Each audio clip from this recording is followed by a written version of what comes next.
Hi friends, VAT refund നിയമങ്ങളിൽ 2026 ജനുവരി 1 മുതൽ സുപ്രധാനമായ ചില മാറ്റങ്ങൾ വരാൻ പോവുകയാണ്.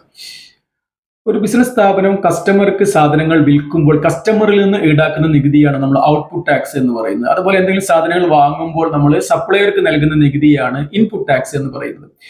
ഫോർ എക്സാമ്പിൾ, നമ്മൾ 100 ദിർഹംസിന്റെ സാധനം 5% വാറ്റായ 5 ദിർഹംസും കൂടെ ചേർത്ത് 105 ദിർഹംസിനാണ് വിൽക്കുക. അതേപോലെ എന്തെങ്കിലും സാധനങ്ങൾ വാങ്ങുമ്പോൾ, ഫോർ എക്സാമ്പിൾ 1000 ദിർഹംസ് വിലയുള്ള സാധനം നമ്മൾ വാങ്ങുമ്പോൾ 5% വാറ്റായ 50 ദിർഹംസും കൂടെ ചേർത്ത് 1050 ദിർഹംസിനാണ് നമ്മൾ വാങ്ങുക.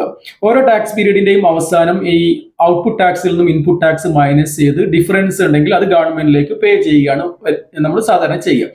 എന്നാൽ ഇൻപുട്ട് ടാക്സ് ആണ് കൂടുതലെങ്കിൽ നമ്മൾ അത് അടുത്ത പീരീഡിലേക്ക് ക്യാരി ഫോർവേഡ് ചെയ്യും, അല്ലെങ്കിൽ അത് റീഫണ്ടിന് ആപ്ലിക്കേഷൻ ചെയ്യും.